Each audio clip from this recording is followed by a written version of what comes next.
the Lord. Welcome back to our channel Kids Aidin. இந்த வீடியோல பைபிள்ல நடந்த ஒரு இன்சிடென்ட் பத்தி சொல்லி தர போறாங்க. வாங்க வீடியோக்குள்ள போயிட்டு என்னன்னு பார்க்கலாம்.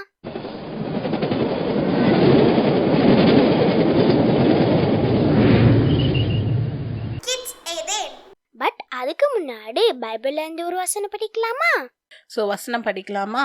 எபிரேயர் 13:16. நன்மை செய்யவும் தான தர்மம் பண்ணவும் மறவாதிருங்கள், இப்படிப்பட்ட பலிகளின் மேல் தேவன் பிரியமாய் இருக்கிறார்.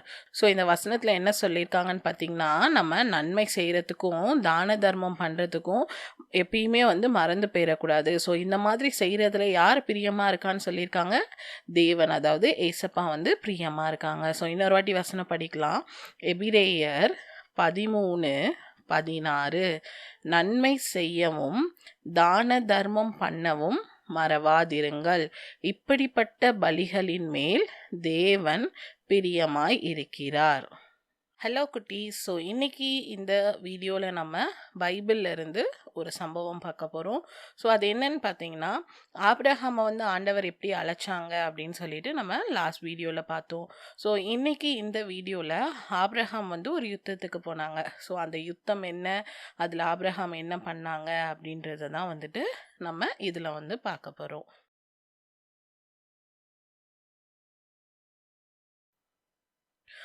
ஆபிரகாம் அப்படின்ற அந்த அங்கிள் என்ன பண்ணாங்க, லாஸ்ட்டாக எகிப்து தேசத்தில் போய் இருந்தாங்க அப்படி சொல்லி பார்த்தோம். இப்போ அந்த அங்கிள் மறுபடியும் ஏசப்பா ஃபஸ்ட் அவங்கள போக சொன்ன அந்த கானான் தேசத்துக்கே திரும்பி வந்துட்டாங்க. அங்கே வாழ்ந்து வந்தாங்க. ஆபிரகாம் அங்கிள் கூட யாரும் இருந்தாங்கன்னு பார்த்தீங்கன்னா, அவங்களோட சகோதரன் பையனான லோத் அப்படின்றவங்களும் கூட இருந்தாங்க. ஆபிரகாம் அங்கிளுக்கு பயங்கர சொத்து அதிகமாக இருந்துச்சு. நிறைய செல்வங்கள், நிறைய ஆடு, நிறைய மாடு, அந்த மாதிரி நிறைய செல்வம் ஆபிரகாம் அங்கிளுக்கு இருந்துச்சு. அதே மாதிரி லோத் அங்கிளுக்கும் நிறைய ஆடெல்லாம் வச்சிருந்தாங்க. அப்ப என்னாச்சு, ஆபிரகாம் அங்கிளோட ஆடு மேய்க்கிறவங்களுக்கும் லோத் அங்கிளோட ஆடு மேய்க்கிறவங்களுக்கும் ஒரு வாக்குவாதம் வந்துச்சு.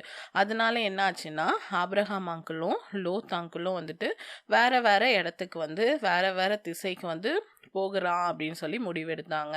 அப்போ ஆபிரகாம் அங்கிள் லோத்துக்கிட்ட கேட்டாங்க, நீ உனக்கு எந்த டைரக்ஷனில் போகணுமோ நீ அங்கே போ, நீ இப்போ வலது பக்கம் போனீங்கன்னா நான் என்ன பண்ணுறேன், இடது பக்கம் போகிறேன் அப்படி சொல்லிட்டு என்ன பண்ணாங்கன்னா டிசைட் பண்ணாங்க. அப்போ லோத் அங்கிள் சுற்றி பார்த்துட்டு அவங்களுக்கு பார்க்கையே செழிப்பாக அவங்களுக்கு பிடிச்ச மாதிரி இருக்கிற ஒரு இடத்த சூஸ் பண்ணாங்க. யோர்தானுக்கு பக்கத்தில் சோதோம் அப்படின்னு சொல்லிட்டு ஒரு தேசம் இருந்துச்சு. அந்த தேசத்துக்கு போகலான்னு டிசைட் பண்ணி லோத் அங்கிள் அந்த பக்கம் போனாங்க. அப்புறம் ஆபிரகாம் அங்கிள் அதுக்கு ஆப்போசிட் டைரக்ஷனில் இருந்தாங்க. அப்பயும் ஏசப்பா என்ன சொன்னாங்கன்னா, ஆபிரகாம் அங்கிள உன்னை என்ன பண்ணுவேன்னா மணலில் தனியாக உன்னை பெருக பண்ணுவேன். மண்ணெல்லாம் நம்ம எவ்வளோ இருக்குன்னு எண்ணவே முடியாது, அவ்வளோ அளவாக உன்னோட ஜனத்தை பெருகப்படுத்துவேன், நீ இருக்கிற தேசத்தை முழுசும் உன்னோட வம்சத்துக்கு உன்னோட சந்ததிக்கு தருவேன் அப்படின்னு சொல்லிட்டு மறுபடியும் ஆபிரகாமுக்கு ஏசப்பா வாக்குத்தத்தம் கொடுத்தாங்க. இப்படியே போயிட்டு இருக்கும்போது ஒரு நாள் என்ன ஆச்சுன்னு பார்த்தீங்கன்னா, அந்த லோத் அங்கிள் இருக்கிற அந்த சோதோம் பட்டணத்தை என்ன பண்ணாங்கன்னா, ஒரு 4 ராஜா போய் இருக்கிற பொருளெல்லாம் சூறையாடலாம் அப்படி சொல்லிட்டு என்ன பண்ணாங்கன்னா பிளான் பண்ணாங்க. அந்த 4 ராஜாவும் என்ன பண்ணாங்கன்னா, சோதோம் குமோரா அப்படின்னு சொல்லிட்டு அந்த தேசத்தில் இருக்கிற 5 பட்டணத்தை என்ன பண்ணாங்கன்னா போய் சூறையாட முடிவு பண்ணாங்க. அப்போ என்ன பண்ணாங்கன்னா, சோதோம் ராஜா எல்லாருமே அவங்க கிட்ட ஆப்போசிட்ல யுத்தம் பண்றதுக்காக போவாங்க. ஆனாலும் என்ன ஆயிடுவாங்கன்னா, அவங்க முறிந்தோடி அந்த தேசத்துல சைடில் பார்க்கும்போது நிலக்கீல்லாம் இருக்கும். அதுல என்ன ஆயிடுவாங்கன்னா விழுந்தவங்களாம் காணப்படுவாங்க. அவங்கள என்ன பண்ணுவாங்க, காப்பாற்றுறதுக்கு யாருமே இருக்க மாட்டாங்க. இந்த 4 ராஜாக்களும் என்ன பண்ணுவாங்கன்னா போய் அவங்க தேசத்துல இருக்க பொருட்கள், போஜன பதார்த்தங்கள் எல்லாத்தையும் சூறையாடினது இல்லாமல் அங்கே இருக்க ஜனங்களை எல்லாத்தையுமே சிறையாக கூட்டிகிட்டு போயிடுவாங்க. அப்போ சோதோமில் யார் இருக்கான்னு பார்த்தா லோத்தும் இருக்காருல்ல. அவங்களையும் என்ன பண்ணிடுவாங்க, சிறையாக கூட்டிகிட்டு போயிடுவாங்க.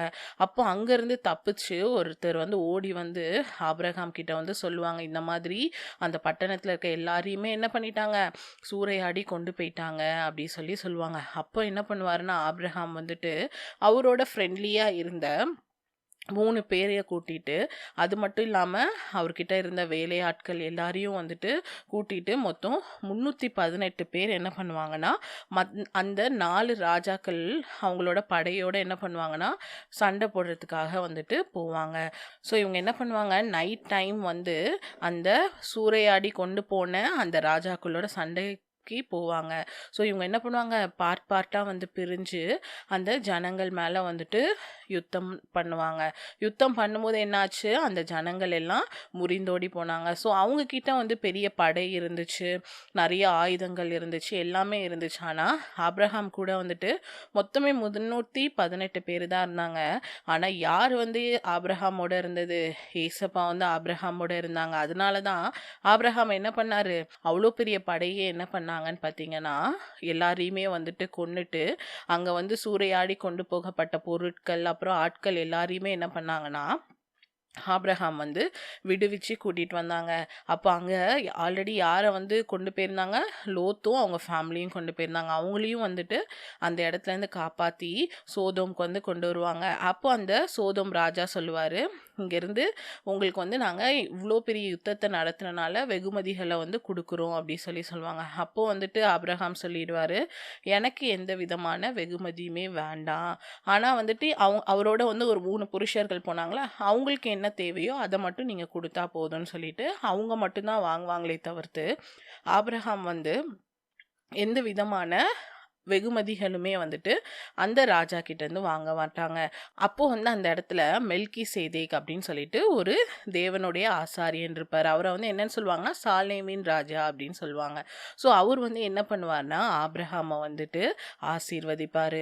அப்போ வந்து ஆபிரகாம் என்ன பண்ணுவார், அவர்கிட்ட இதுலேருந்து மெல்கி சேதேக்கு வந்து தசம பாகம் வந்து என்ன பண்ணுவாருன்னா கொடுப்பாரு. ஸோ தசம பாகம்னா என்னன்னா, நம்ம கிட்ட இருக்கிற பொருட்கள்ல இருந்து தேவனுடைய பிள்ளைகளுக்கோ இல்லைன்னா ஆண்டவருக்கோ வந்துட்டு நம்ம கொடுக்கறது தான் என்னன்னு சொல்லுவாங்க, தசம பாகம். ஸோ அந்த காலத்தில் என்ன பண்ணுவாங்கன்னா, என்ன பயிரிட்டாலும் அவங்க வீட்டுக்கு என்ன விளைச்சல் வந்தாலும் அதில் ஃபஸ்ட்டு வந்து கொண்டு போயிட்டு ஆசாரியன் கிட்ட வந்துட்டு கொடுப்பாங்க. ஸோ அந்த மாதிரி இந்த மெல்கி சேதேக்கும் ஆபிரகாம் என்ன பண்ணாருன்னு பார்த்தீங்கன்னா, தசம பாகம் வந்து கொடுக்குறவராக வந்துட்டு காணப்பட்டார். ஸோ மறுபடியும் ஏசப்பா என்ன பண்ணுறாங்க, ஆபிரகாம் கிட்ட வந்துட்டு நான் வந்து உன்னை பெரிய ஜாதி ஆக்குவேன் அப்படின்னு சொல்லிட்டு ஆசீர்வதிச்சுட்டே வந்து வராங்க. ஆனாலும் ஆபிரகாமுக்கு இப்போ வரைக்கும் என்ன இல்லைன்னு பார்த்தீங்கன்னா, குழந்தை இல்லை. ஸோ அடுத்து நம்ம ஏசப்பா வந்து ஆபிரகாமை வந்து எப்படி வழி நடத்துனாங்க அப்படின்ற காரியங்கள் எல்லாம் வந்துட்டு அடுத்த வீடியோவில் வந்து நம்ம கண்டினியூ பண்ணலாம்.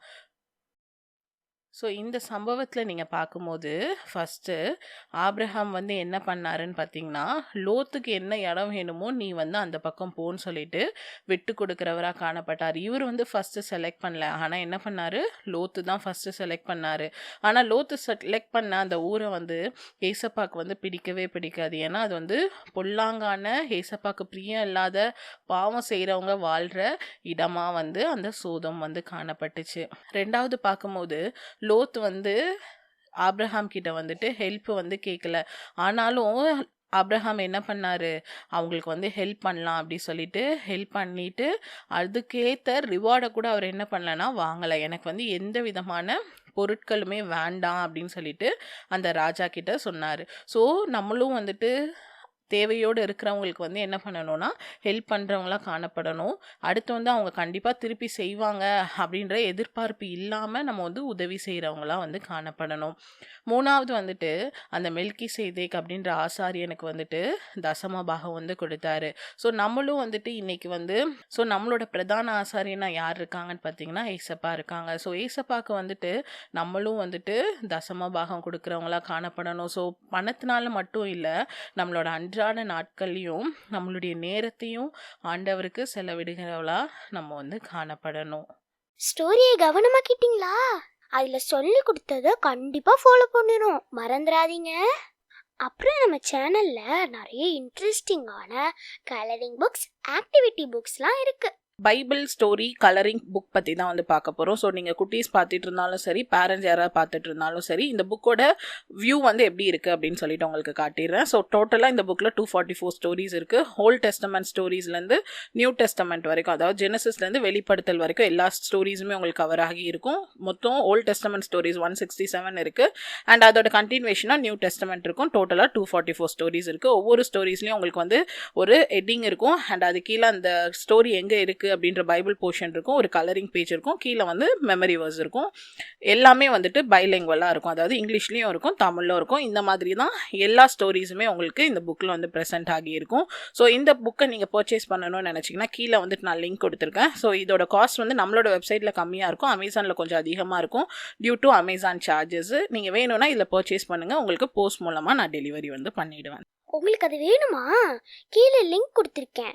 அப்படி இல்லைன்னா அமேசான்ல கூட வாங்கிக்கலாம். இது மாதிரி நிறைய இன்ட்ரெஸ்டிங்கான வீடியோ பார்க்கறதுக்கு நம்ம சேனலை சப்ஸ்கிரைப் பண்ணுங்க, இன்ஸ்டாகிராம்லயும் ஃபாலோ பண்ணுங்க. தேங்க்யூ, பாய்.